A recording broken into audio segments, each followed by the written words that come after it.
Сайн байцгаана үзэгчдээ. Тэгэхээр Eagle Televise 30 жилийн ойн хүрээнд сэтгүүл зүйн хөгжлийн медиа форумыг зохион байгуулж байгаа. Тэгэхээр энэ хүрээндээ бид сэтгүүл зүйн салбар болоод хэвлэл мэдээллийн салбарт тулгамдж байгаа асуудлын талаарх мэдээллийг хөндөн ярилцж байгаа юм аа. Тэгэхээр өнөөдөр манай форумын сэдэв болвол худал мэдээлэл буюу сэтгүүл зүй. За өөрөөр хэлбэл мэдээллийн манипуляц худал мэдээллийн сэдвийн хүрээнд ярилцахаар студидтэй зочдыг урьсан байна. Тэгэхээр миний баруун гар талаас факт чек хэмээн талбарын үүсгэн байгуулагч медиа аналист Тамир. За түүний цаана Медист Монгол төрийн бас байгууллагын удирдах зөвлөлийн гишүүн Амар Төвшин. За Монгол Улсын их сургуулийн шинжлэх ухааны их сургуулийн захирал профессор Болд Эрдэнэ нарыг студидтэй урьсан байна. Урилгыг хүлээн авч манай студид ирсэн та бүхэнд маш их баярлалаа. Баярлалаа. За тэгэхээр ярилцлагын эхэнд үзэгчдтэй бас Болд Эрдэнэ агшаасаа хүсэж байна л да. Ер нь энэ мэдээллийн манипуляц гэдэг нэр томьёо маш их яригддаг. Гэхдээ зарим үзэгчд маань магадгүй энэ ойлголтыг мэдэхгүй байж магадгүй. Яг мэдээллийн манипуляц гэдэг ер нь яг ямар утгатай, ямар ойлголт вэ? Тэгэхээр мэдээллийн манипуляцыг бол манай ихэнх хүмүүс бол худал мэдээлэл гэж бодоод байгаа. Энэ буруу ташаа мэдээллийг одоо олон нийтэд хүргэх бол манипуляц юм аа гэж. Гэтэл яг үүндээ манипуляцийн гол асуудал нь бол чухал одоо асуудлаас чухал бус асуудал руу олон нийтийн одоо санаа бодол хандлагыг чиглүүлэх. Өөрөөр хэлбэл бид нар ярих ёстой юм аа биш. Одоо ярихгүй юмыг тийм ээ одоо нийгэмд яриа хилцдэг ч юм уу түүгээр одоо асуудлыг үнэлж дүгндэг ч юм уу. Энэ бол өөрөө манипуляцийн одоо хамгийн гол одоо зүйл гэж бол хэлмээр байна. За худал гэдэг дээр biz үнний тухайн ганц юм хэлээ дээ. Тэгэхээр үнэн гэдэг бол ерөөсөө одоо нийгмийнч тэр хүнийч тэр зорилго, амьдралын зорилго үннийг мэдэх. Үннийг мэдэхэд одоо хүрэх тэр арга зам нь бол өөрөө юу юм бэ гэвэл одоо үзэл бодолтой, үзэл бодлоо илэрхийлэх эрхчлөө, өөрөөр хэвлэлийн эрхчлөө. Тэгэхээр одоо бол би юу гэж хэлэх вэ? Яг энэ үнний талаас харах юм бол уг нь бол хэвлэлийн эрхчлөө чинь мөрдлөг арга хэрэгсэл байхгүй юу? Зорилго нь бол үнэн байсан. Гэтэл одоо яасан бол байрын солигдчиход байгаа байхгүй. Нөгөө арга хэрэгсэл нь нэгдүгээр тавигдаад нөгөө одоо үндсэн зорилго маань бол 10 дугаар асуудал болдог ч юм уу. Ийм одоо асуудлууд бол гарч ирэл л да. Тэгээ ер нь бол яг энэ дээр бол одоо онлын хувьд бол тийм ээ одоо хэлэхэд манипуляцийн хувьд бол мэдээж одоо фашизм, социализм гээл тийм одоо нийгмийн одоо тэр санаа бодол хандлагыг бол одоо тодорхой нэг үзэл суртлын тийм ээ хүрээнд одоо ингээд гоёчилж, чимэглэж эсвэл үзэл суртлын хүрээнд одоо тийм ээ хязгаарлаж, зааглаж тэгээ энийгээ бол тийм одоо идэвхтэй, зоригтой тэгээ тухайн үеийн одоо мэдээллийн хамгийн шинэлэг, инновацлог тийм хэрэгслийг ашиглаж байсан. Жишээл фашизм бол одоо радиог өөрийнхөө гол зэвсэг болгож байсан ч тийм үү. Тэгээ энэ бол манипуляц гэдэг зүйл энэ бас хэрэгсэл бүрийн өөрийнх нь тийм нэг онцлогуд бас байгаа юм а гэдгийг бас бид нар хэлэх хэрэгтэй. За баярлалаа. Тэгэхээр яг энэ сэдвийн хүрээнд бид бас салбарын судлаач, багш нар за хөндлөнгийн байр суурийг бас ер нь энэ мэдээллийн манипуляц, худал мэдээлэл ер нь хэвлэл мэдээллийн салбарт яаж харагдаж байгаа юм бэ гэдэг дээр тодорхой яриа авсан байгаа. Тэгэхээр энэ ярилцлагыг бас хүргээд студид дээр иргэд олцъя.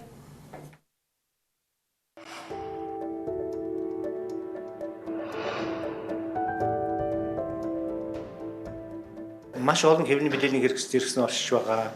За энэ сошиал медиа баг хүн болгон лайв гэдэг болсон. Хүн болгон альва асуудалд бол өөрийнхөө өнцгөөс гардаг болсон. Энэ бүхний дотроос бол яг тунгаан бодоод өөрийнхөө үнэн зүйлийг олж авахгүй бол өнөөдөр бол маш хэцүү болсон. Үндсэндээ бол тарих угаал бол маш хүчтэй явж байгаа. За энэ чинь эцсийн эст бол яг л одоо бид манипуляц гэж хэлдэг. Энэ бол маш хүчтэй явагдсан улмаас олон нийтийн тэр тусмаа хэвлэл мэдээллийг тэр асуудлыг тэр мөн чанарыг сайн ойлгохтой тэр хүмүүс бол тэнд итгэх үнэмших за тэр буруу зөв юм үнэн болгож хүлээж авах ийм хандлага бол маш их өргөн хүрээнд явж байгаа. Ардсан нийгэмд хүмүүс янз бүрийн үзэл бодолтой байдаг. Янз бүрийн байр суурьтай байдаг. Түүнийг илэрхийлэх нь чөлөөтэй байдаг. Ийм нөхцөлд бол тарих угаалт гэж хэлмээр санагддаг. Энэ Монгол улс оронд болж байгаа улс төртэй холбоотой үйл явдлуудыг дагаад тарих угаалт бол байна уу байна тийм ээ. Гэхдээ энийг бол ингээд би бол тийм нийгэмд энэ ардсан нийгэмд байдаг, чөлөөт хэвлэл мэдээлэлд байдаг ердийн одоо байдаг л үйл явц талдаа гэж би үздэг тийм ээ. Тэрнээс ч учир зүггүй ингээл юу тарих хугаалт хийгэн тэргээд тийм ээ. Тийм одоо санаатай юм бол би бага байдаг болов уу гэж бодож байна. Хэдэн жилийн өмнө болсон үйл явдлыг одоо болж байгаа мэтэр түгэн хиймэл аюу ашигласан сонирхол татсан контентууд орж ирж байна. Дээрэс нь одоо мэдээж хурамч баталгаагүй бүр элт хурамч мэдээллүүдийг түгээх зэрэгээр гарч ирж үзэгдэлнэ гэж гарч ирдэг. Үүнийг одоо ажиглаад байхад хэвлэл мэдээллийн байгууллагууд бас тийшээ санаатай болон санамсаргүйгээр оролцох тохиолдол бол байна. Хүлээн авч байгаа хүмүүс маань нэгдүгüрт нь мэдлэгтэй, мэдээлэлд цензур тавьдаг байх юм бол энэ тарих хугаалт гэдэг ойлголт бол төдийлөн гарахгүй. Яаж вэ нөхөр бид хит их одоо завгүй гэдэг юм уу нийгмийн эргэлтэн дундаа энэ ингээд хэрэг хийчлээ, энэ ингэчлээ, энэ одоо ийм актер үйл явдал боллоо гэдэг мэдээлэлд шууд хүлээж аваад цензуурлахгүй, их сурвалжийг шалгахгүйгээр итгэдэг. Тэгээ эндээс бид нэр хамгийн түрүүнд хийх ёстой зүйл юу гэхээр албан ёсны мэргэжлийн редакцтай хэвлэлийн их сурвалжуудыг илүү их олж харах ёстой. За баярлалаа. Тэгэхээр сая их сурвалжуудын хэлж байгаагаар бол ер нь хэвлэл мэдээллийн байгууллагт тодорхой хэмжээнд тарих хугаалт байна. Гэхдээ зарим үед хүссэн үед одоо мэдж байгаа үедээ мэдхгүйгээр санамсаргүй байдлаар тарих хугаалтад орж байгаа тохиолдол байна гэдэг зүйлийг онцолж байна. Тэгэхээр сүүлийн үед бол улс төрийн үйл явц бол маш хурдан одоо өрнөж байна шүү дээ. Тэгэхээр энэ сүүлийн үед өрнөж байгаа улс төрийн нөхцөл байдал бас хэвлэл мэдээллийн байгууллагуудын дунд бас томоохон сорилт болж байна гэж хараад байна л да. Тэгэхээр та бүхэн яг энэ үйл явц дээр хэвлэл мэдээллийн байгууллагын хүргэж байгаа мэдээлэл дээр ер нь хэрхэн дүгнэлт хийж байна вэ? Тамираас эхлэе. Өстөрч юм тий. Яг оо тий хэвлэл мэдээллийн одоо чинь манай дээр яг манайх бол хуурамч мэдээллийг нэгтэлж шалгаад за тэгээд олон нийтэд энэ худлаа байсан нэгтлээд үзлээ тал нь худлаа тал үнж гэдэг юм уу тий. Бид нар энүүрээ бол дамжуулж ингээд олон нийтэд мэдээллийн суурь боловсролыг дээшлүүлэх за тэгээд худал мэдээллийг танихт нь туслая гэсэн одоо иймэрхүү үйл ажиллагаа явуулж байгаа.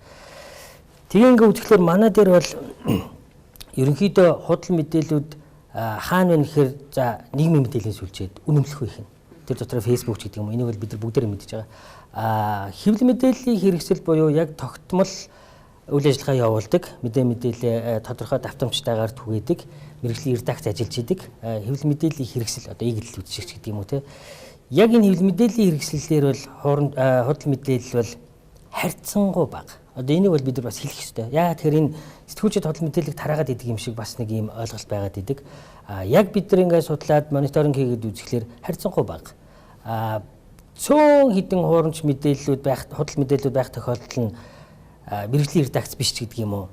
Шулуухан хэлэхэд одоо Харманы сайт чигт нэрлэдэг те нэг хоёр сэтгүүлчтэй нэг сайтууд зүгээр нэг домен нээсэн ажиллаж идэг ч гэдэг юм уу. Гэхдээ яг энэ чинь бол хэвлэл нийтлэл хэрэгжүүлэх хүн болгонд байгаа учраас тэрийг одоо зүгээр мэдээлэл түгээх нь бол буруу шааж болохгүй. Гэхдээ тэн дээр бол байдаг. Яг энэ том хэвлэл мэдээллийн хэрэгслүүд дээр буюу одоо мэргэжлийн редакцууд дээр сая бас юугаар гарах шиг болоо санаатай санамсаргүйгээр худал мэдээлэл тарах тохиолдол байдаг. Эннийх нь санамсаргүй нь сэтгүүлчдийн яг үндэ энэ робот биш шүү дээ. Хэвлэлийн зөвлөөр орсон нийт одоо ёс зүй алдаатай гэсэн бүтээлүүдийн бараг 2/3-ийн нэг нь нөгөө ихний заалт буюу мэдээлэл нэгтэж шалгаагүй гэдгээр буруутгагдсан байдаг. Тэгээ эн чинь бол эннийх нь дийлийнх нь 70-80% нь ерөөсөө санамсаргүй алдаа. Нэг тоог андуу бичсэн ч юм уу одоо юу гэдэг. Энэ болно гэж байгаа юм биш. Зүгээр санамсаргүй алдаа байдаг. Нөгөө талд яг санаатай худал мэдээлэл буюу одоо disinformation гэж нэрлэдэг байгаа. Энэ нь бол голцоо дийлэнхтэй яг саяын таны өөрөж хэлсэн улс төрийн ертөнцөөс гаралтай, засгийн газраас гаралтай. Эсвэл одоо сонгуулийн гэж гэдэг юм уу. Иймэрхүү ерөөсөө эрх мэдлэлтнүүдээс худал мэдээлэл тараагаад тэрэндээ хэвлэл мэдээллийг ашиглах гэдэг энэ нь бол ерөнхийдөө бол бүртгэгдэх харагддаг. Тэгэхээр сэтгүүлчид энэ дээр анхааралтай байх одоо ялангуяа сая бас хэллээ лайв гэдэг тийм ерөөсөө хин дуртай лайв хийдэг болсон. Энэ чинь сэтгүүл зүйн нөхөр биш тийм энэ чинь зөв дамжуулж чинь энэ дээр ямар ч юм редакцийн ажиллагаа байхгүй шүү дээ тийм нэгтэл шалгах нөгөө дабл чекмиг их сурвалжийн тэнцвэртэй байх малах юу ч байхгүй чи нэг талын мэдээллийг зүгээр л хүргэж байгаа. Бараг шууд нь чи хүрэг байгаа тийм шүү дээ сэтгүүлч биш. Тэгэхээр иймэрхүү мэдээлэл түгээхдээ сэтгүүлчд маань илүү анхаарал болгоомжтой байхаас өөр одоо гарцгүй болоод байна. Амрагийн үед яг миний хувьд яг манипуляц гэж хэлэх бол боломжгүй байх гэж бодож байна. Мэдээллийн өрсөлдөөн байгаа цагт тэнцээ манипуляц хийх боломж байхгүй. Яг манипуляц гэдэг чинь одоо социализм ч гэдэг юм уу, фашизмд зөвхөн өөрийнхөө одоо тэр мэдээллийг л тэр байгаа сувгууд дээр зөвхөн тэр сувгуудаар гаргаал тэгэл бусад сувгуудыг бүгдийг хаачж байгаа л тийм үзэгдэл болов. А яг өнөөдрийн нийгэмд бол харин эсрэгээр маш их юм мэдээллийн урсгалууд явж байна. Үнэн худал за тэгэл ер нь би бол тэгж боддгийн хүн төрөлхтний үнэн рүү ойртдог цорын ганц олж авсан тэр зүйл бол хилэлцүүлэг. Энэ сошиал дээр өдөр болгон хэдэн 100 мянган хилэлцүүлгүүд өрнөж шít. Тэгэхээр яг ийм тохиолдолд бол бид нар яг манипуляц гэж хэлэхэд бол хэцүү гэж бодож байна.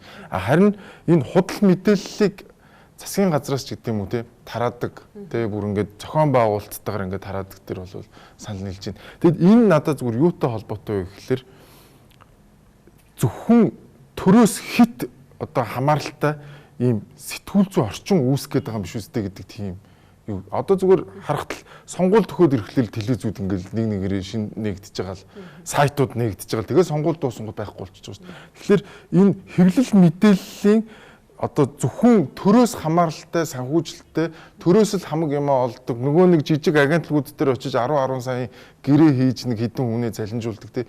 Энд чинь өөрөө харин эсрэгээр нөгөө нэг зөвхөн төрийн мэдээлэл илүү доминейт хийхтэй илүү байх талаар одоо жишээлбэл Баялагын сан гэл нэвтрүүлэг яг жилийн өмнө явж ирсэн. Тэгэхэд чи 10 хэдэн телевизэр ингээд яг нэг цагт явуулчихж байгаа хөөх тий. Энд чи өөрөө бас л одоо юу гэдэг тий энэ хэвлэл мэдээллийн нөгөө олон талт байдал тий тэнцвэртэй гэдэг шууд ингээд зөвхөн мөнгөөр цохол гаргаад ирж байгаа хөөх. Тэгэхээр энэ төрийн мөнгөний оролцоо хэвлэл мэдээлэлд маш өндөр байгаа гэдэг энэ нь өөрөө одоо red flag гэдэг юм уу тий улаан тохио энэ бол муу мэдээ шүү. А бусдаар бол яг тарих угаагаад байгаа юм байхгүй. Зүгээр хүмүүс санчин бол ихтэй тэр нэвтрүүлэг чинь телевизээр зэрэг явж штэ. Манипуляц штэ. Гэхдээ тэрний чинь хажуугаар нөгөөтгий чинь шүүмжлээд амар олон хүмүүс сошиал дээр бичсэн штэ. Бүр ингээд Twitter дээр бол ингээд тэгэнгүүт ч хүмүүст яг хөө тэнцээ ингээд доминат хийж байгаа боловч бас нөгөө талын байр суурь азар бид нар арчсан нийгэмд байгаа учраас нөгөө талын байр суурийг сошиал медиа гэдэг одоо хүн болгоны муу мухай гэдэг тэр зүйл чинь байгаа учраас бас нэг өөр талын юм гарч ирж байгаа юм. А хэрвээ сошиал медиа байхгүйсэн бол одоо ястаа жинхэнэ манипуляц болох байсан баг.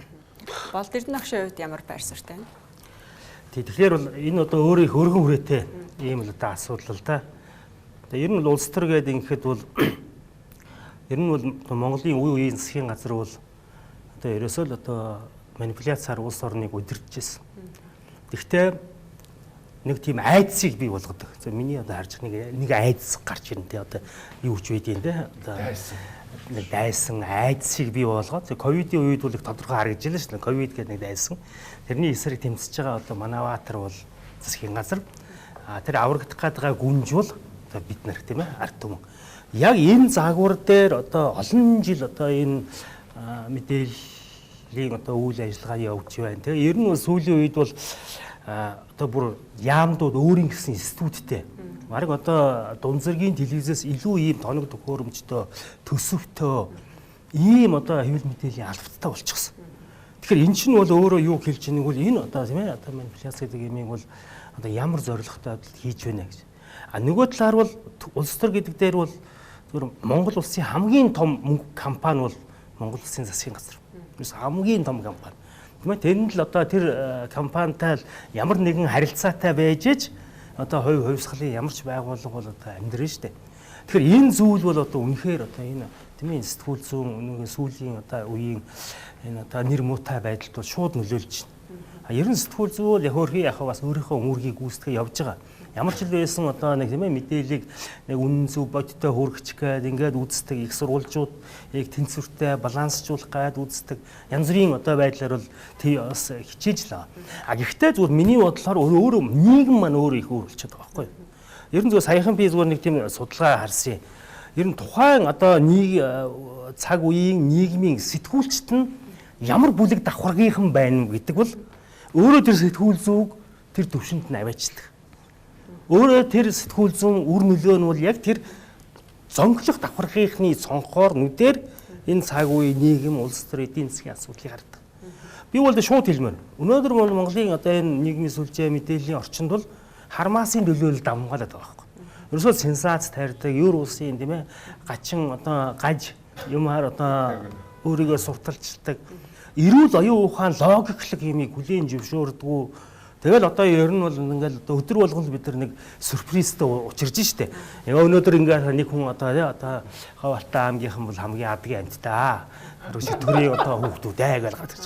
Тэгэл тэр чинь ингээл хэрүүл болоод ингээл явдаг. Тэгээ би түрүү хэлсэн штэ манипуляцийн гол юм бол гол асуудлаас хөндөрүүлж байгаа. Одоо өнөөдөр бид нар юу ярих хэвээр? Валютын ханшны асуудал ярих хэвээр. Төсвөө ярих хэвээр. Гэвч одоо бид нар юу ярьж байгааг бол хоёр одоо тий улс төрчийн хоорондох зөрчил тэдний фракц юу тий энэ бол өөрөө бидний амьдралд Монголын нийгмийн амьдралд ямар ч хэрэггүй зүйл шүү дээ. Хэн байх нь ямар хамаатай. Гол нь бид нар зарчмын асуудал ярих хэрэгтэй. Өнөөдөр багш нарын одоо ингээл ажил хаялтгаал ингэж тий цалин яаж нэмэх үү гэж ярьж. Гэтэл яагаад валютын ханшийг чангаруулж иж одоогийн тийм ээ одоо энэ төгрөгийн ханш чинь сайжирна шүү дээ. Тэр чинээгээр цалин нэмснээс илүү их үр дагаврыг тэр одоо багшд ч болгоно, нийгэмд ч болно, юмны үн ч өөрөө хямдарна. Жишээл тийм имийг л бид ярихгүй байна л гэсэн санаа юм. Тэгэхээр цахим орчинд бол хамгийн их мэдээлэл явж байгаа та бүхэн хэллээ л дээ. Тэгэхээр цахим орчинд мэдээж үзэл бодлоо илэрхийлэх хэрэг хүн болгонд байгаа. За сэтгүүлч ч гэсэн сүүлийн үед за ер нь бол одоо өөрсдийн сайт нэх ажиллах эрх нь бол бас байгаа учраас маш олон сайтууд араасаа бас байгуулагдаж байна. Тэгэхээр телевизийн хувьд бол одоо жишээ аваад үзэхэд телевиз байгуулахад бол тусгай зөвшөөрөл, тоног төхөөрөмжийн одоо чигсаалт, стандарт гэдэг маш олон шалгуур шаардлагыг хангадаг бол одоо цахим орчинд ямар нэгэн сайт нэ гэж бодоход бол ямар нэгэн тийм одоо хязгаарлалт хоригч гэдэг юм уу шалгуур бол байхгүй байна л да. Тэгэхээр энэ хэвлэл мэдээллийн чиглэлээр үйл ажиллагаа явуулж байгаа энэ одоо хүрэж байгаа орчин өөрчлөгсөн энэ байгууллагуудад нэгдсэн тийм стандарт юу байх ёстой юу тэгш гарааны нөхцөл гэдэг ч юм уу тийм зүйл байх ёстой гэж харж байна уу? Яг уу бид нар үзэл бодол илэрхийлэх хэвлэлийн эрхчлөөнд стандарт тавиал эхлүүл гэл хумигдаал эхэлнэ.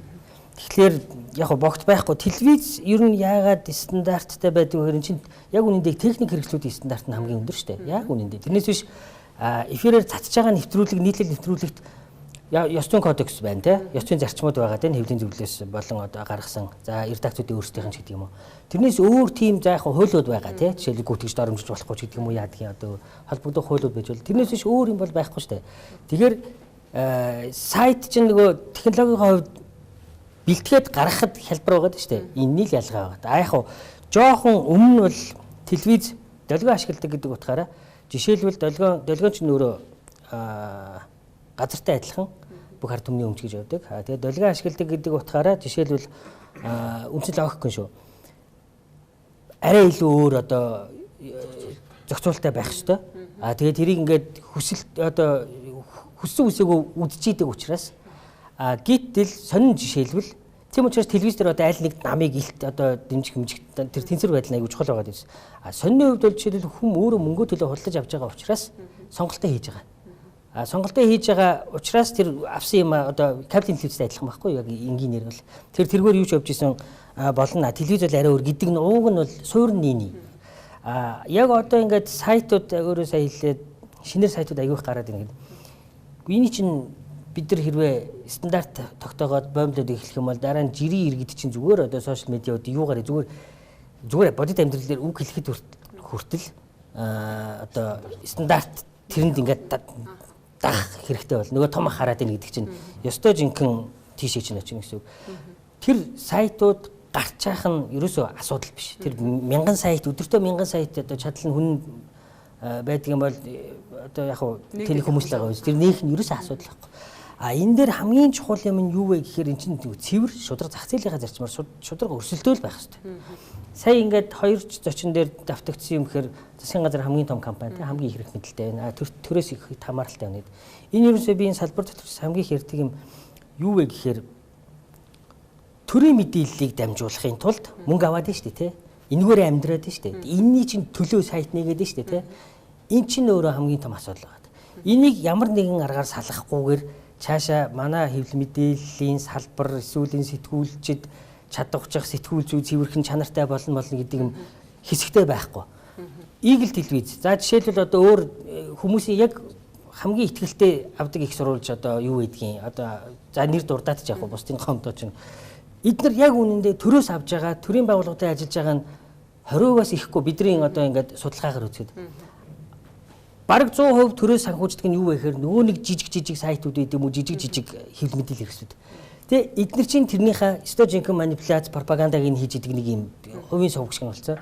Тэгэхээр энийг салгах юм бол төрөөс мөнгийг нь тэр чигтэн салгачих юм бол хэвлэлч нь өөрөөсөө зүгээр зах зээлийнхаа зарчмаар үхэх нь үхээд амьд үлдэх нь амьд үлдээд чанартай нь гараад ирнэ. Тэгэхээр хэвлэл мэдээллийн хэрэгслүүдийн одоо байгаа манай тэд 400-500 хэвлэл мэдээллийн хэрэгсэл бүгд ч нийлээд байна гэж үзэх юм бол эндээс одоо дор хаяж тал нь байд юм уу эсвэл бүр 3-2 нь дампуурах хэрэгтэй байхгүй үхэх хэрэгтэй. Тэгэхгүй бол зах зээлийнхаа зарчмаар шүү. Гэхдээ стандартаар биш.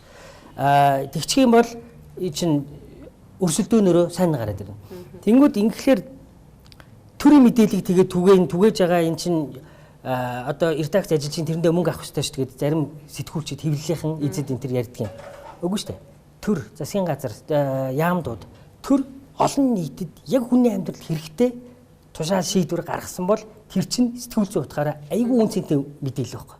Тэрэнд мөнгө ерөөсөө авах биш зүгээр л тэр чинь иргэдэд хэрэгтэй учраас тэр мэдээллийн чинь төлөө харин хэвлэл мэдээллийн чинь өрсөлд нь алдсан тэр мэдээллийг үнгүй түгээхийн төлөө явна. Одоо энэ төрийн гаргаж байгаа мэдээллийг хараад туу цайжилж байна. Ашгүй туу зарим зүйл хийж байгаа ажиллагаа бол сайдын мэдчилгээ ямар ч хэрэггүй юмнуудаа тэргээрээ ингэж хүчнэж явуулаад идэг.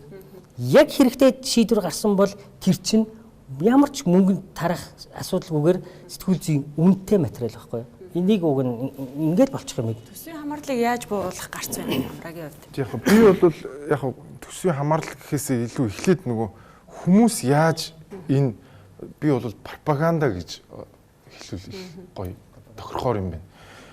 Энийг яаж ялгах вэ? Дандаа логик алдаан дээр суурилдаг. Пропаганда одоо энэ нөгөө misinformation гэж байгаа. Одоо жишээлбэл ad hominem гэдэг логик алдаад хүнд хой хүн рүү дэрдэг. Тэр хүн ямар юм хийсэн хамаагүй наадах чи юу штэ. Улгаач.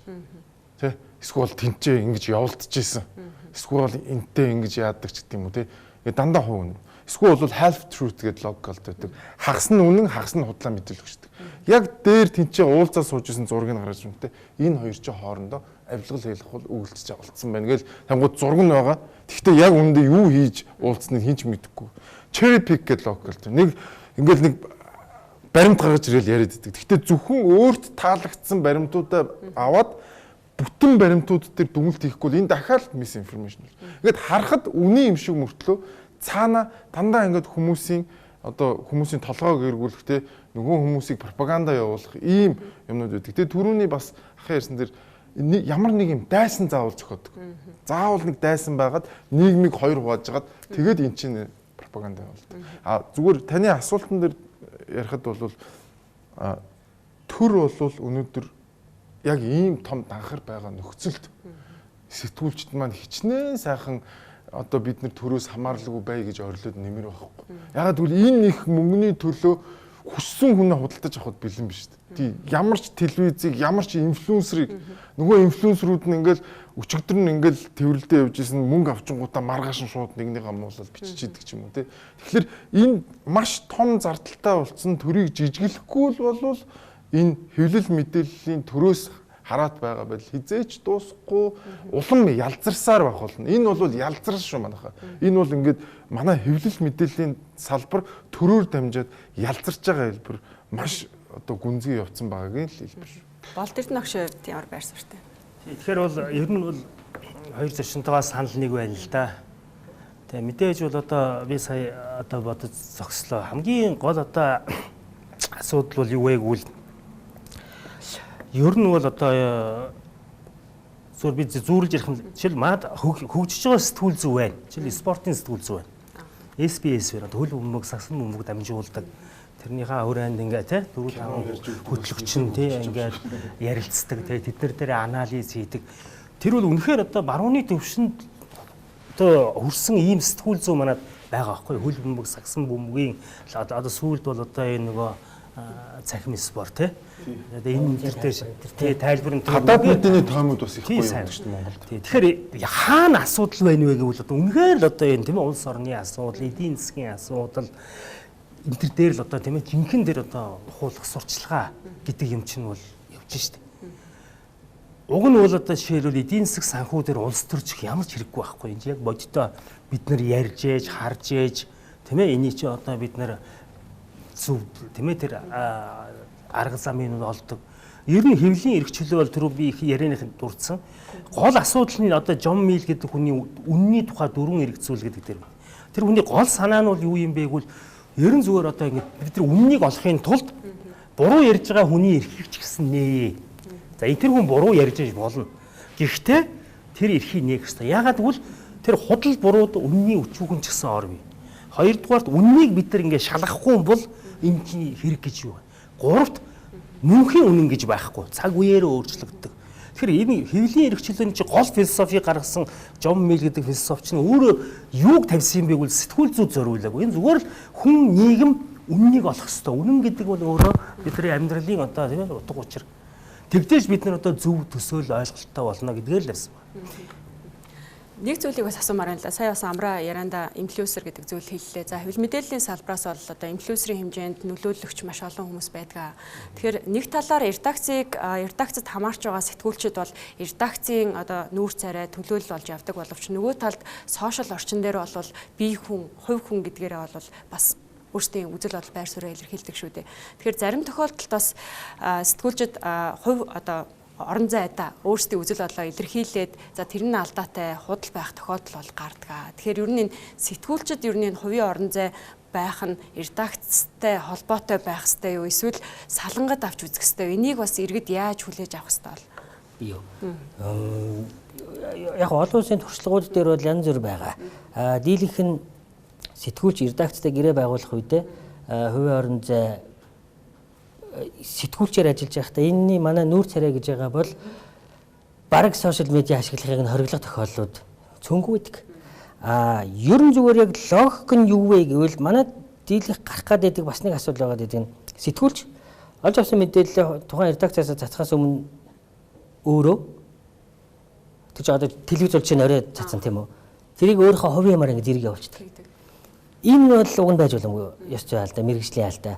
Яагаад тэгэхээр тэр редакцийн ажлын цагийнхаа хүрээнд тэр редакцийн санхүүгээр бий болсон одоо тэр техник хэрэгсэл машинууд яваад тэндээс олж авсан мэдээлэл редакцийнх байх гэдэг уг нь логик. Голцоо иймэрхүү байдлаар сэтгүүлчид инфлюенсер маягтай болоод байна гэж харагдаад байдаг. Зүгээр яг нүүр царай болоод энэ төр болоод тэгээд тэрийг ашиглаад тустай одоо өөр орлогын хүсэл болох чинь чөлөөтэй шүү дээ тий. Ихэнхдээ редакцууд энэ дээр яхад энэ хитрхи нөгөө тогоон доторх яриа болох гэдэг тийм. Ер нь бол редакцууд сэтгүүлч хоёр хоорондоо зохицох ёстой. Манайд ерөөсө зохицуулт хоорондоо хийхгүй зүгээр л ажил олгож байгаа одоо гэрээ байгуулах үедээ л тохирчхал одоо яад ийдий. Тийм. Тэндээс тэр жод ингээл тийм гэж. Амрагийн хувьд байр суурьтай юм дээр. Яг тийм харах хэрэгтэй юу сэтгүүлч гэдэг өнцгөр харах. Тэр хоёр байгууллагын дийлний л асуудал шүү дээ. Яг үнэндээ тэр байгууллага өөрөө ямар хүрээнд дотор тэр хүнийг ажилуулмаар байгаа нь тэр ажилуулгахдаа эхлээд тохиролцоогоо игээд за чи бол хувийн орон зайгаа тустай ойлгоо шүү. Эсвэл окей болно явж өөрийнхөө явж иж болно гэх ингээд энэ байгууллага. Тэгтээ манай хөрөнгөөр хийсэн мэдээллийн өв төр бити тавиарай гэдэг ч юм уу тий. Ингээд нөгөө анханасаа дийл хийх асуудал. Зүгээр сүүлийн үед бас нэг ийм ажиглагдаад байна. Телевизтэй амар хүчтэй өрсөлдөж байгаа одоо ер нь дэлхийд даяараа. Одоо энэ нөгөө YouTube ч гэдэг юм уу тий. Хуваараа ингээд нөгөө анализ хийдэг хүмүүс бол маш том өрсөлдөгч болцсон юм шиг харагдаад байгаа. Тэр юутай холбоотой вэ гэхээр нөгөө одоо юу гэдэг тийм мейнстрим медиа ч гэдэг юм уу тийм мейнстрим болж байгаа энэ медианууд маань төртөө хамсдаг.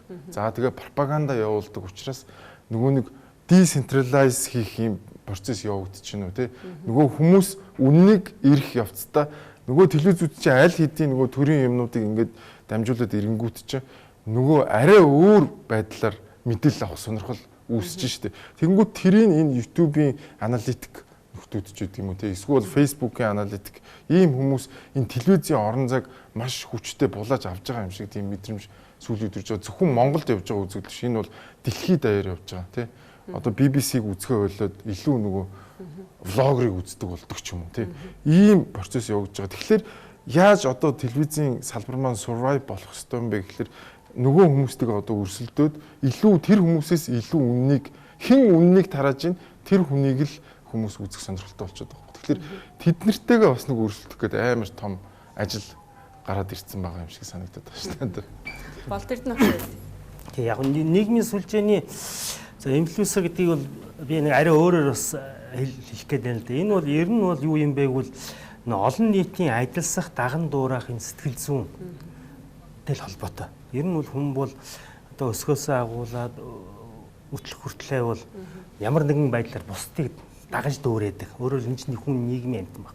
Тэгэхээр нийгмийн одоо сүлжээнд тодорхой одоо тийм ээ одоо жүжигчинч байдаг юм уу? Ямар нэгэн хүн ингээ тий одоо олон дагагчтай болоод ингээд ирж байгаа нь өөрөө энэ зүгээр харилцаанд байдаг л зүйл. Зүгээр юу асуудал үүсгээд байна уу гэхлээр энэ шин нөлөө их хүчтэй юм шиг ойлгогдод байгаа байхгүй тэр инфлюенсер юм дээ.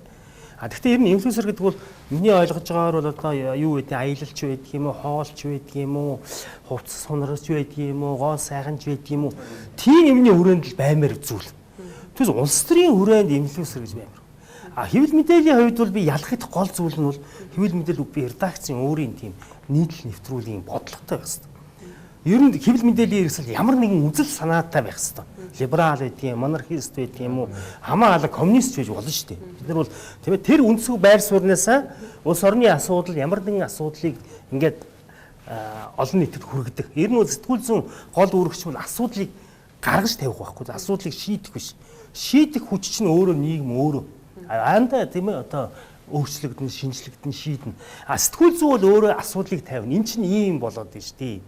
Энийний цаана одоо ийм асуудал байна шүү дээ. Энэ ийм шалтгаантай байна шүү дээ. Гэдгийг л нийгэмд хүргэх нь өөрөө сэтгүүл. Инфлюенсер гэдэг бол зүгээр л олон дагагчтай, олон одоо тийм ээ шүтэн бишрэгчтэй. Тэгээд тэр хүрээндээ бол мэдээж бизнесийн хоолны хавлаа гэхэд бизнесийн байгууллага энтерээр мөнгө аваад ингээ явдаг. Ийм л би тас бизнес гэж би бол хараад байна. Тийм учраас сэтгүүл зүй одоо нийгмийн сүлжээ хоёр бол мөн чанараараа ч гэсэн энэ хоёр бол ялгаатай зүйл. Харамсалтай нь манайд яаж ийнэг бол нийгмийн сүлжээг сэтгүүл зүгээс дээгүүр одоо үзэх үзэл төрд байгаа байхгүй юу? Одоо энэ сай дарганаар сошиалистик өрчлөө шүү дээ. Эдгээр чинь одоо ингээл нийгмийн сүлжээн дээр би гоё гарвал би их сайн байна, мундаг байна гэж боддог байхгүй юу? Үгүй шүү дээ. Энд чинь тэгвэл зүгээр л нийгмийн сүлжээний зүгээр л харагдах хөнгө байхгүй юу? Цаана байгаа яг одоо нийгмийн амьдрал дотор эн чинь огт өөр байдлаар хүмүүсийн хандлага байр суурь байж оршиж байгаа шүү дээ. Тийм байдлаар одоо энэ жаахан тийм өөрөө өөрийгөө хуураад байгаа байхгүй юу? Манай одоо энэ төрийнхэн улс төрийн намын өөрийгөө л хуураад одоо ингээд би одоо их нэр хүндтэй байна нөгөө хэвлэл мэдээллийн ажилтан та ястаа ингэж ярьсан чинь ястаа хүмүүс сүмөр ухаан алдаж унлаа, алганы чигнүүлэнд ашлаа. Тэр өөрийгөө л хуурч байгаа хэрэг. Тэгэхээр мэдээж сошиал орчин дээр бол гол бидний яриа бас өрнж ах шиг байна. Ер нь сошиал орчин дээр мэдээж мэдээллийг түгээх байдал бол маш шуурхай болсон. Тэгэхээр шуурхай байхдаа зарим тохиолдол худал мэдээллийг одоо цензургүйгээр, фильтргүйгээр ингээд шууд хүргэх тохиолдол бол байна шүү дээ. Хэвлэл мэдээллийн зөвлөлөөс бас яриаг нь би бас форум дээр яригдсан зүйлээс харж байхад ер нь энэ хэвлэл мэдээллийн салбарт өнөөдөр бас итгэлцлийн хомсдол гэдэг зүйл бий болчлоо. Шууд дамжуулж байгаа. За нэг их сурвалж гарч ирээл за энэ ийм байна гингүүт нөгөө тал нь гарч ирээл үгүй гэдэг үгүйсгээд сүүлдээ аль нь үний яриад байгаа нь ойлгомжгүй ийм нөхцөл байдал байгаад байна. Тэгэхээр энэ шууд шуурхай хүргэж байгаа энэ мэдээлэл дээр одоо үнэн байх тэр зарчмыг яаж хэрэгжүүлэх боломжтой вэ? Энэ ууг нь уучлаарай. Энэ ууг нь хэвлэл мэдээлэлд шуурхай шинэлэг байх гэдэг юм одоо олон арвны турш хамгийн чухал зэвсэг нь болон хамгийн чухал одоо зүйл нь байсан. Энэ ууг нь ингэсэн юм аа. Одоо яг олон улстай бол ковидын дараа дэлхийд тэр чигээрээ нэг одоо амаа татсан юм. Энэ бид нар энэ одоо энэ коммуникацийн салбар те бүр томоор энэ мэдээлэл харилцааны за тэгээ энэ дотор нь сэтгүүл зүй гэдэг нэг бас нэг жижиг хэсэг байна. Ер нь энэ дээр одоо хурдан хүргий шуурхай бай гэдэг чинь сэтгүүл зүй нэгдүгээрх нь бас биш юм байна. Дандаа шуурхай шинэлэг хурдан за интернет гэдэг юм гарч ирээд тэрний араас нь сошиал медиа гэж юм гарч ирээд 2000 Арабын хавраас ч хойш за нэг 20 он хүртэл нэг 10 жил орчим те 2010-аас 20 он хүртэл ерөөсөө л хурдаар өрсөлдөж байсан. Тэгээ энэ хооронд чинь одоо тэр янз бүрийн бүх тэр шуур юмнууд нь бий болсон. Ковид дээр бид нэр дэлхийн нийтээр ганцхан монголч биш. Тэр чигээрээ хамгийн хурдан хүргэх гэдэг чинь гол асуудал биш юм байна. Жишээлбэл одоо бид нар санаж байна те хамгийн анхны туссан үнийг олох гэж хурдаараа хөөцөлдөөд ямар одоо сөрөг үр дагавартай мэдээлэлүүд цацж хийсэн.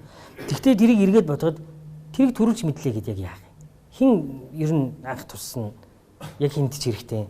Тэгээд дэлхийн нийтээрээ за үгүй юм байна. Уламжлалт хэвлэл мэдээлэл сошиал медиа биш юм байна. Уламжлалт хэвлэл мэдээллийн хэрэгсэл энэ одоо энэ ажиллаж байгаа загвар арга чинь өөр айгүй чухал юм байна. Нэг, хоёрт нь хурдан болчихё. Илүү баримттай, илүү одоо сая хэлээд байгаа үнэнд ойрцсон тэр чанараа нэгдүгээр тавья гэдэг юмрээ болоод тэгээд яг одоо олон улстай уламжлалт хэвлэл мэдээллийн хэрэгслийн дахиад нэг одоо иргэдийн дунд эрэлттэй алтан үеийн босч ирж гин гэж яриад байгаа юм. Манайд харин одоо сошиал ноёрхсон хэврэл байгаад байна. Тэгэхээр одоо энэ яг тэ тэгээд энэ би ингэж яагаад нэг бид нар ч гэсэн тэгэл хурд биш юм байна гэдгийг одоо ингээл ойлгоол яваад байна шүү дээ тий. Одоо жишээл нэг хүүхэд алга болсон тэрэн дээр хурдан хүргий гэснээсээ болоод юу болсон одоо нэр ус хэлээд яг тэгтэл эн чинь бодиттой асуудал шүү дээ. Яг болсон явдал. Тэгэхээр одоо хэвлэл мэдээллийн хэрэгслүүд маань өөрсдөө ялгарлын юу байх вэ? Хурд биш юм байна. Тэртээ тэргүй хурдаараа гүйцэхгүй. Хурдаараа өрсөлдөх тусам санамсргүй алдаа гаргачих юм бол итгэжтэй улам буулгах га тэр чин санхүүд чин цалингаа тавих чинь шууд асуудалтай болно гэдгийг бүрэн ойлгоод ухамсарлаад чанартай сэтгүүл зүй яг чанартай мэдээлэл, тэнцвэртэй мэдээлэл яаж өргөх вэ? Зөвийг сурвалж яаж сонгох вэ гэдэг тэр тал руугаа уг нь явчвал зүгээр ингээд ярихад амархан л да. Тэгээд яг энэ ойлголт одоо яг сэтгүүлчдийг бэлдэж байгаа асуудал дээр яаж тосч байгаа болдоо гэдэг нь та бүхний одоо сургалтын одоо хөтөлбөрт энэ төрлийн шинжилэл юу н хийгдэж байгаа юу? Тий, тэгэхээр одоо би бас зочинтой санал нэг байна л да. Ер нь бол саяхныг бол шуурхай гэдэг бол гол одоо тийм ээ хэвлэл мэдээллийн хэрэгслийн зах зээлийн гол одоо өрсөлдөөний орон зай байлаа л да. Тэгэхээр өнөөдөр бол үнэхээр одоо хурд бол их шин зуурын гэдэг хэмжигдэхүүнээр хэмжигдэж байгаа шүү дээ. Ер нь бол одоо шуурхай гэдэг чинь бас л болохгүй байгаа. Өнөөдрийн мэдээллийн хурдыг бол өдөр их шин зуурын одоо нөгөө шинказа шиг тийм ээ тийм галт хэрэг шиг ийм байдлаар л бид нар одоо секундээр хэмжих ийм байдалд орж байгаа. Тэгэхээр бид бол яг одоо сургалтанд бол мэдээж одоо үнэн бодиттой, ёс суртахуунтай тийм ээ тэгээд одоо нийгэм хүмүүнлэгийн одоо либерал артын боловсролыг эзэмсэн. За тэгээд одоо цаашлах юм бол мэдээж тийм ээ одоо мэрэгжлийн одоо зохих хэмжээний чадварыг суулгах ийм зорилгоо сургалт маань бол ингээл явж л байгаа л да. Тэгээ ер нь бол зүгээр саяхныг би бас нэг хүмүүстэй ярьж байгаа гэсэн. Ер нь эрен сурвалжлах сэтгүүл зүй гэдэг чинь одоо манад их чухал байна гэж яриад байгаа байхгүй юу? Хүмүүс та нар одоо эрен сурвалжлах сэтгүүл зүгээр хүн бэлтгэхгүй байна. Тийм сэтгүүлчийг гаргахгүй. Тэгээ би харин бүр эсэргээр хэлмээр санаа. Биднэрт эрен сурвалжлах биш. Одоо харин одоо эргэцүүлж бодог аналитик сэтгүүл зүй хэрэгтэй. Бид одоо жишээлбэл ингээд олон асуудал дээр ямар ч хариултгүй сууж байгаа байхгүй. Ингээд мэдээд идэг. За нүүрсний хулгай мэднэлээ. Ийм байна мэдлээ. Монгол улс бол уг нь бол баян юм байна. Хөгжих боломжтой юм байна. Мэдлээ. Гэхдээ гүйцэтгэл байхгүй. Үйлдэл байхгүй. Тэгэхээр эн чинь юу юм бэ гэвэл эн чинь учраа олохгүй гэсэн үг байхгүй. Энгийнээр хэлэх юм бол. Жишээлбэл одоо зүгээр би философчдыг энэ зүгээр магтъя л да. Яг жинхэнэ философчид хизээ төрдгүүл улс орон хямарч байгаа үед мөхийн өмнө философч төрдөг гинэ. Одоо эртний грекийн философ тэр Гегелийн одоо гаргасан томьёол тэр.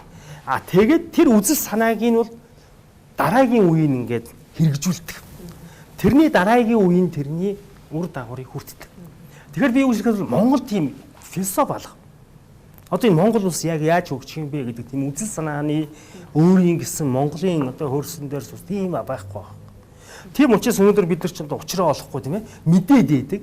Одоо барууны онолыг бол бид нар хангалттай мэдж штэ. Гэтэл тэр чинь одоо яг ингээд бодит юм болгохлоор болдгоо.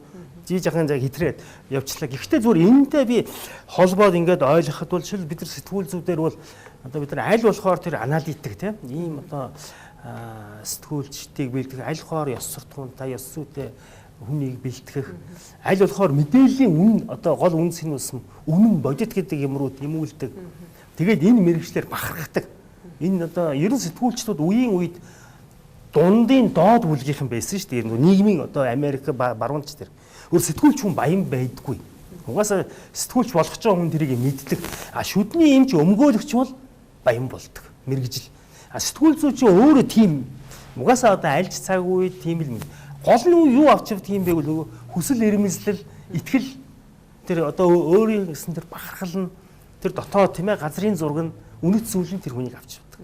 Тэгээ тэрийг бид нар бас одоо ойлгуулахыг бол хичээдэг л тий одоо тэгээд явж байгаа. Амраг сошиал медиа дээр би нэг хэлмээр санагдаад нөгөө бид нар хит их бас сошиал медиа дээр үнэн худлыг бол нэг тэнцлэх гэдэг хэрэггүй баг. Яг нь сэтгүүлчид бол угаасаа мэрэгжлийн ажил хийж байгаа учраас тэр хүмүүс мэрэгжлийн ёс зүгээд байгаа юм. Ер нь бол энэ худал байгаа учраас бидний толгой ажиллаж эхэлж байгаа байхгүй. Одоо та бүхэн санаж байгаа бол нэг хэсэг сошиал медиа дээр газрын хуулиа өөрчлөе ёчлөө тий хүн болгон профайлаа өөрчлөв. Тэгсэн чинь тэр нь бүр аль 90-ад онд аль хэдийн батлагдсан хөрөнгө оруулалттай холбоотой. Заалт байж таарсан шүү дээ. Тэгсэн чинь сая сүүлд бас хөрөнгө оруулалтын хууль дээр яасан чинь хүмүүс эргэцүүлдэг болчих. Хүүшээ дээр нэрээ ингэж алдсан шүү дээ. Бид нар ч нэг бөөнөрөө хоморгоороо яваад наад хууль чи аль 91 онд 92 онд батлагдсан заалт байна шүү дээ. Наад газрын заалт чи. Гэт ингээд нийгэм дээр хилцүүлэг үүсэд нөгөө хуучин чинь баг 70-80% нь ингээд эргэжсэн бол одоо бол нэг үсрээл 20-30% нь эргэж явах жишээний үлдсэн хэд нь айгүй хэрсүү болсон байгаа байхгүй. Тэгэхээр нөгөө бид нар ингээд хүний ам руу ингээд будаа зажилж өгөөд тахлаар нөгөө нэг хүүхэд чинь ингээд зажилж чадахгүй ингээд одоо нөгөө бэлэн юм горцсон хүн болох гэдэг чинь. Тэгэхээр бид нар ингээд худлын ч үнийн ч өгжиж нөгөө хүн чинь энэ нь худлаа юм байна, энэ нь үнэн юм байна гэд нөгөө хэрсүүжнэ гэж яриад байгаа шүү дээ. Тэр процесс чинь энэ сошиал медиа, Twitter дээр, Facebook дээр маш хурдтай өрнөж байна. Тэгэхээр энэ бол маш сайн. Бид нар энийг зүгээр ингээд нэг юм ингээд бүгдээрээ л ингээд хоморглол ингээд юу яагаад идэг нэг юм гэж харахаас илүү энэ дэр өдөр болгон хүмүүс ямар нэгэн хүнд хууртаж хэрсүүдж байгаа ийм платформ шүү. Тэгэхээр хүмүүс ухаантай болох тусмаа нөгөө нэг худал мэдээлэлд итгэхээ болно. Хэрсүү болно. Мэдхгүй наад нэг хэдэн хүмүүс чинь зодтолцсон гэдэг энэ зодоонд хизээч нэг талынх нь буруу гэж явах, хоёр талын буруу гэдэг штэ гэд ингээд сууж идэг хүмүүсийн тоо олон болоод байгаа байхгүй. Тэгэхээр энэ бол сошиал медиа бол мэдгүй минийхаар бол бидний аврал ах гэж бодож байна. Би энэ дээр. За баярлалаа. Одоо жишээ нь чи тэгж ажиглаж штэ. Тэр нь чиний сошиал медиа дээрх хүрээлэл дотор тэгж ажиглагдж байна уу? Эсвэл нийтдээ тэгж харагдаж байна уу гэдэг чинь нэгдүгээр асуудал тий. Энд ч бас төгд. Яг тэгэхээр бид нар сошиал медиа ашиглахдаа алгоритм нь ерөөсөө надтай л таарсан. Одоо миний л ерөнхийдөө ингээд үзэл бодолтой ойрхон гэдэг юм нэг тийм болгочдөг шүү дээ тий. Би яг зарим талаар санал нийлж байгаа юмраатай. Гэхдээ зүгээр нөгөө сошиал медиа худал мэдээлэл, хоромж мэдээлэл ингээд замбраагүй байгаа тэр нь айгүй хэрэгтэй гэдгийг яг хэлж байгаа санааг нь ойлгож байгаа. Гэхдээ энийг бас жоохон тайлбар оруулах нь зөв баха. Энэ дээр бид нар ерөөсөө түрүүчийн нөгөө нэг инфлюенсеруудын асуудалтай ч тэр манай дээр агууд нэг чухал юм бид нар ингээд хаягдаад л байгаа юм. Медиа литераси буюу тэр нөгөө хэвлэл мэдээллийн суурь боловсролын төвшин тий тэр нөгөө одоо жишээлбэл ингээд бид нар бүс нутаг эсвэл одоо энэ яг хөгжлийн орнуудад харьцуулахад ч юм уу тий бид нар ч айгуу гонхтой штэ. Тэр медиа литераси рейт гэдэг байгаа тий мэдээлэл үдсэн юм ямар ч шүүл дөрвөөр шууд итгээ тэрийг 3 дахь 4 дахь хүмүүст ингээд дамжуулах гэдэг одоо энэ циклээ чи медиа литераси тий мэдээлэл энэгээр бид нар хангалтгүй хэвээрээ байгаа. Энийг бол хүлэмжшүүрэх хэрэгтэй. Тэгээ энийг сайжруулах хамгийн гол юм чинь одоо түрүүн бүгдийн яриад байгаа бидний суурь боловсрал дээр очиод ах шиг байгаа юм. Суурь боловсрал дээр бид нар нөгөө бэлтгэс мөрөн гээл тий санхүүгийн суурь боловсрал ахгүй. Ковид дээр бид нар эрүүл мэндийн суурь боловсрал байхгүй гэж анзаарсан. Гараж угаадаггүй байсан тий. За ингээд хямралуудаар янз бүрийн юмнуудаар болж иж амрагийнх бол зөвлөдөө тэрийг үзэж биеэр үзэж одоо дархлааж яадаг шүү дээ тий. Мэдээж гэхдээ хажуугаар нь бас давхар одоо жишээлбэл мэдээллийн суурь боловсролыг баг тон боловсрол руу үнэхээр оруулмаар байгаа. Одоо ингээд 10 жил энийг ярьж байгаа. Тэгээд энэ боловсролын яам ч юм уу одоо холбогдох газрууд нь одоо энэ 10 жил тутам хөтөлбөр шинжилэгдэх. Яг энэ 10 жил нь одоо өнгөрсөн жил энэ жил хавцаач байна ингээд шинжилэгдээд миний бидний судалснаар бол боловсролын яам бол эсвэл хариуч хөө байсан. Энэ шинжилэлд бол жишээлбэл мэдээлэлтэй харилцах суурь боловсролын тэр агуулга хөтөлбөр одоо хүртэл манаас одоо баг тон боловсрол улсын сургуулиуд ороогүй байгаа байхгүй. Дэлхийн чинь тэр цаана суурь боловсрол медиа литераси гэдэг имийг хүүхдүүдэд заагаад Европ байт юм уу одоо хойд Европ энэ төр бол алдартай Япон энэ төр чинь ингээд 3 4 дугаар ангийн хүүхдэд телевиз үзүүлээд юм уу сонио уншуулад энд итгэж гинөө хэдийг сурулж байна энэ төр гэдэг ийм юмнууд ингээд сургуультанд зааждаг. Одоо эдгээр чи эннийхээ дараа нөгөө мэдээлэлтэй харилцах суурь боловсролын төвшингээ агсныхаа дараа одоо яаж юм кодчлын юм явлаа одоо AI литераси хиймэл оюун ухаантай яаж харилцах уу, энэ дээрх одоо тэр харилцах эрдэм чадвар те энэ сураад дараагийнх нь одоо ёс зүйдээ яаж ашиглах уу тэргээ болоод явцсан. Бид нар нөгөө нэг хил мэдээлэлээс явж байгаа мэдээллээ шүүлтүртэйгээр хүлээж аваа цаашаа яах вэ нэ дээр ингээд зуурал тавьж байдаг. Баг тунд боловсруулалтаа оруулаагүй хийвэрээ. Хизээ оруулах юм бoo мэд. Энийг бид нар бас ярих хэрэгтэй. Тэгэхгүй болгож хэрэглэгч үзэгч ард түмнээ бэлтгэхгүй бол түрүүний нөгөө яриад байгаа хар мастер суурилсан нийгэм болооч гэдэг юм уу сошиал медиа дээр байгаа хүмүүс чинь аюул амархан тэр манипуляц пропагандад ингээд хуйлэрдэг. Манай дөрөс хамгийн гол нь хуйлэрлэл шүү дээ. За боловсролын системээр дамжуулж одоо мэдлэг ойлголт мэдээлэлд шүүлтүртэй хандах тэр иргэнийг бэлтгэхээс гадна өөр ямар арга зам байж болох вэ? Хэрсэн үзэгч, сонсогч, уншигчийг бид яаж бэлтгэх ёстой вэ? Хэн бэлтгэх ёстой вэ? Болд эрдэнэ багш. Тэгэхээр мэдээж одоо нийгмийн одоо өөрчлөлтийн асуудал руу орчлоо л да бид нар тийм ээ. Одоо явж ер нь эцэст тухайн одоо сэтгүүл зүйч вэ, эдийн засагч вэ тэр нийгмийг одоо эдийн засгийн тэр хүнээс л эхэлж байгаа шүү дээ. Хүн нь өөрөө ямар байна вэ гэдгээс чинь үүдээд л нийгмийн одоо тэр өнгө төрх чинь тодорхойлогдно. Тэгээд бус асуудлуудын тий зохицуулт, хандлага бүх юм бол одоо шийдэгдэнэ л тий. Тэгээ энэ дээр л яг би зүгээр жаахан хол чим шиг мөртлөө бас их чухал зүйлийг хэлмээр байна. Ер нь бол манай энэ ерөнхий боловсрол за ихтэй сургуулийн байгалийн ухаан бол маш их хоцрогдож байна. Хоцрогдож байгаа нь юу гэсэн үг вэ гэвэл ерөөсөө байгалийн ухаанд одоо орж байгаа сонирхож байгаа хүүхдийн тоо их бага. Тэгээд одоо тэр одоо байгалийн ухааны одоо багш нарын одоо тийм ээ одоо нийгмийн асуудал цалин хөлсвөл их бага одоо болчихсон. Тэгэхээр жишээлбэл манай Монгол Улсын их сургууль дээр их чинь шинжлэх ухааны сургууль байгалийн ухааны салбар 4-5 тэрбум төгрөгийн одоо жил болгоны алдагдaltaй. Улсын татаас гээд нэг 100 сая төгрөг өгдөг. Тэг ийм байдалтай одоо наана бол одоо бид нар чи инновац хиймэл оюун ухаан гээл асар том ярьдаг. Гэтэл тэрний чинь үндэс болсон байгалийн ухааныг 10 жилдээ муу үзэж байна. Ерөөсөө математик, англи хэл хоёроор л монголчууд хүүхдээ нь үдэж штеп. Тэргээр бараг одоо хамгийн сайн мундаг хүн болно гэж ойлгох. Гэтэл физикийн мэдлэг гэдэг чинь амьдралд бол ерөөсөө бүх юм нь байдаг тийм ухаан штеп. Жишээл тэр одоо хичээл сургалтын асуудлыг орхигдуулаад тэгээ ихтэй сургуульд одоо бас тийм одоо нөгөө нэг кредитийн төлбөрөөс илүү их зардлыг байгалийн ухаанд зарцуулдаг. Тэрний одоо юм өгөхгүй яг намайг одоо өөрчлөө сургуулийнхаа юм яриад гэж боддог бодороо. Гэхдээ ерөөсөө бид нар ингээд ийм одоо зүйлээс эхлээд эн чинь боловсрал байхгүй юу? Байгалийн ухааны боловсралтай хүн одоо тэр мэдээллийн боловсролыг шууд олж авна шүү дээ. Жинхэнэ нөгөө логик шүү дээ. Яг л байгаль гэдэг чинь физикийн одоо хууль гэдэг чинь өөрөө одоо хамгийн бодит үнэн одоо хууль шүү дээ. Яг мэдээж харьцангуй зүйл бий л дээ. Тэгэхээр тийм боловсрал ойлголттой байж хүн одоо бүх зүйлд одоо тийм ээ баланстай тэг шинтэй хандна. Гэтэл одоо өнөөдөр бол бид бол одоо энэ талын одоо мэдлэг чадвараа орхиж байна. Гэтэл одоо өмнөд хөрш маань бид нар яаж хөгжиж чинь харж байгаа юм бэ? Тэрөөсөө энэ одоо бид нар далайн судлалд нэг номер болно гэж жишээл ядад одоо яг сансарт бид нар хоцорсон. Аж үйлдвэрчлэлээр хоцорсон. Одоо далайн судлал дээр бид нар төрүүлнэ гэдэг Шандууны их сургуулиар би очсон. Маш том тийм одоо проект тийм ээ хийчихсэн. Хэдэн их 80 юан ирж штэ. Тэгэхээр бид нар боловсролын салбарт сая үйлээ нэг 20 хэдэн тэрбум төгрөгийн баг хасын масын судалгаа шинжилгээний 220 тэрбумаас илүү хасаад багш нарын цалин нэмье гэдэг. Монгол улс даяарах жилийн одоо тэр судалгаанд зориулж байгаа төсвийг нойлохын гинэ. Ийм л одоо байдалтай бид асуудлыг шийдэж явж байна. За биофизикч байна. Тэгээ би зүгээр ингэж бодод сая ингэж ярьжсэн. Ер нь бол энэ төр засагт аль болох тэнэгэл ард иргэд байвал илүү нөгөө өдөрдөж болоодоход амар штэ. Тийм учраас энэ том одоо боловсролын системийг бол нэг тийм ухаалаг болгоно гэж би бол бодохгүй нь яг үнэ.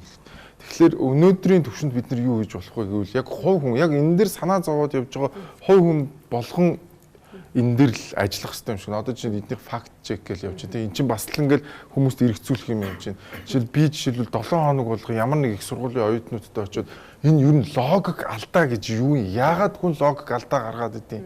Яагаад эмоцондоо хүн хөтлөгдөд идэв бэ гэдэг ингээд оюутнуудтай ярихлаар амар сайн ойлгож авч байгаа байхгүй. Тэгэхээр яг нэг иймэрхүү юм хэрэгтэй баг.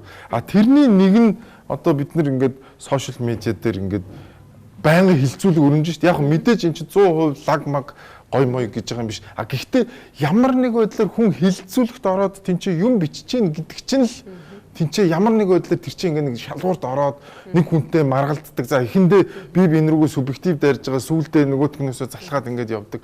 Одоо бол биднэрт байгаа цорын ганц тий шууд олон нийт түгэж болох боломжтой. Тэгээд гол нь энэ зүйлд санаа зовж байгаа хүмүүс энийгээ ярих боломжтой. Тэр зүйл нь ялчгүй сошиал медиа л байна. Түүнээс одоо энэ амар том бюрократ, энэ том боловсролын системийг бид нэр тэгээ энэ чиглэл рүү явуулна гэх юм бол нэгдүгээр цаг хугацаа, мөнгө гэд маш олон юм байгаа. Гэхдээ чадхаараа жоохон ч гэсэн нэг туслаг нэг хүнийг ч гэсэн хамаагүй өөрчлөнө гэдэг чинь амар том үр дүн. Тэгэхээр тэрний төлөө л явах хэрэгтэй байхгүй юу? За мэдээлэл өгсөн та гуравтаа маш их баярлалаа. Тэгэхээр бидний ярилцах хугацаа бас энэ түрээд дуусч байна. Тэгэхээр Eagle телевиз 30 жилийн он хүрээнд сэтгүүл зүйн хөгжлийн видео формыг үзэгчдэд хүргэж байгаа. Тэгэхээр өнөөдөр бол мэдээллийн манипуляц, тарих угаалт буюу худал мэдээлэл ер нь хэвлэл мэдээллийн салбарт яаж өрнөж байгаа юм бэ? Үүнээс сэргийлэхийн тулд бид бас юун дээр анхаарах хэрэгтэй вэ? Одоо бас яг юу хийх боломж байна гэдэг гарт шийдлийн талаар манай зочид мэдээлэл хүргэлээ.